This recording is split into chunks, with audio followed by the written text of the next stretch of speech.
What is the gaming scene like in Portugal? Are there unique challenges or strengths? Okay, so the gaming scene in Portugal. We went briefly on that in the first question, so I'm going to start on this one. Sorry. Okay. I would say in a high that the gaming scene in Portugal is very small, which is normal. It's a small country, but I have to admit that it's also sad and pathetic. Well, I think it was for a long time. Nerds are nerds, and for I don't know, 30 years we have nerds doing nerd things, and it was always very, as we said, very small. And when it's a small community composed just by nerds, everybody wants to be the best one, and everybody wants to.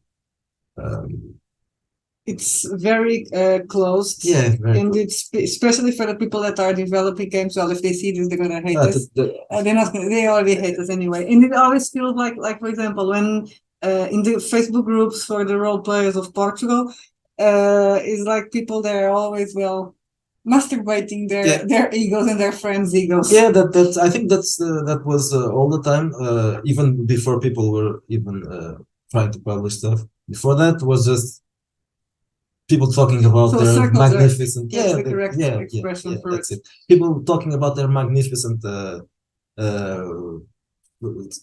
games and campaigns and the way they game master and how they are so amazing. I think this probably happens everywhere, but as this was a very small community, and we're talking about in Portugal, we're talking about the community that, at least in Lisbon, was mainly based on people that studied computer engineering. So they aren't just your average nerd; they are nerds went to college. So they are even more arrogant, more pedantic. Of course, nowadays it's not like that. Yeah, It was different. before We it go to was what like it is in our days. it's worse. Now it's worse. I was talking about the good old days. The good old days when there were so many nerds, and the computer nerds, obviously. Not all of them were engineers. Some of them were just, but almost everybody was a computer nerd, except me. You were an outsider. Yes, I was a nerd, but not. You're the weird one that didn't know. Yeah, I am absolutely nothing, and well, I can use a computer, and maybe because I have contact with so many computer nerds, I learned something along the way. But I'm a movie nerd, not a computer nerd. So, But there's also that scene, right, when there was that the Forge Wars also affected the community in Portugal, right? a lot, because lots of those guys that are also intelligent and bright and marvelous and wise, they all went. They all were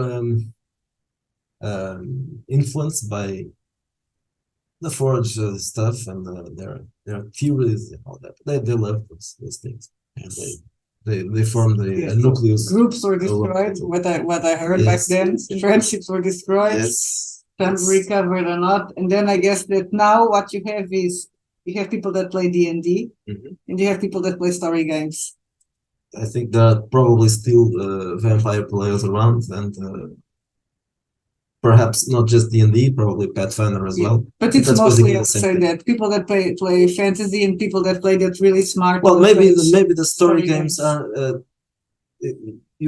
For us, probably we notice more those guys because they are the ones that are. Circle jerking.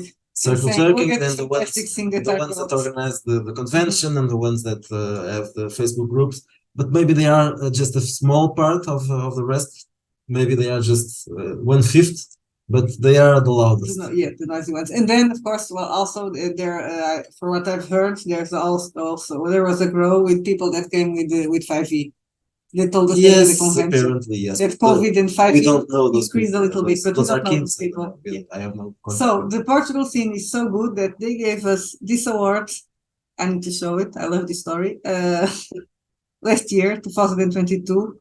Because two people that were, apparently I think it was two, right? They nominated us because we had published a lot of books, and the rest of the commission at the time about 14, almost 14. agreed to it. But then, well, I'll let you continue because I know I'm talking too much. Things they didn't do when the other two guys said, "Okay, let's nominate these ones. Read our books." Well, not read. Well, read books. That's a lot of trouble. Read a synopsis. Yeah. Go to our website. Go to our Twitter. Yeah. Just take a look at it. see who we are. Yeah, no, they didn't do that. They just ignored. No, okay, no, oh, they published lots of books. Okay, let's give them the prize. Well, it wasn't just like this.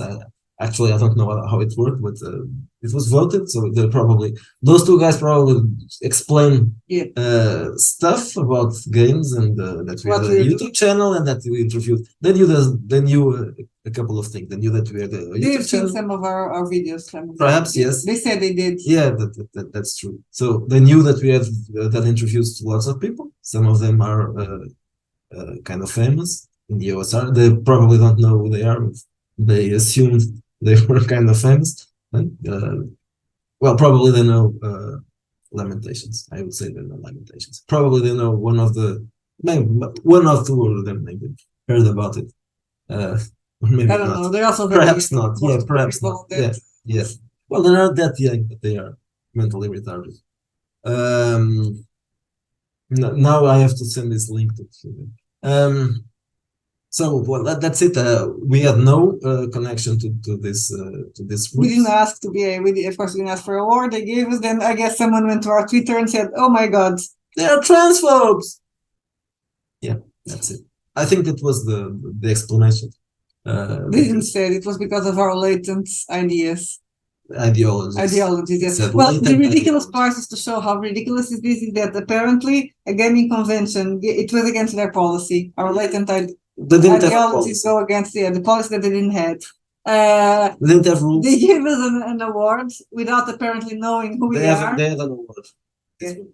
And then they called and said, "Oh, people complained about your latent ideologies, so we're going to remove the award. Can you please give it back?" And I said no. Well, I told him to say no. Latent ideologies was what they said, not us. They said that. They use that expression. I think I don't know if it sounds as bad in Portuguese as it sounds as bad in English as it does in Portuguese. Maybe not, but yeah, in Portuguese it sounds really bad. Meaningless. People were making fun of it as well. Even people that don't like us were kind of telling that they're really stupid and what the hell, you gave them the award without knowing. I guess you said you don't know who they were when they gave the award. I'm kind of curious to know what will happen this year because they removed. And what they did was they removed the award from the page of the convention, and they pretend that this didn't happen. It never happened. We were never given this award, but it says here. You see. It was funny. This award is named after a guy that translated D&D to Portuguese, and he was also in Facebook saying, "Well, the award has my name. What the hell is going on?" And they didn't reply to him. I think eventually they said something, but they said it was our latent ideology. Yeah. So the scene in Portugal is so basically healthy. This is as an answer to the question. It's kind of it looks like a bad comedy sketch. Our community. That's it. I think so.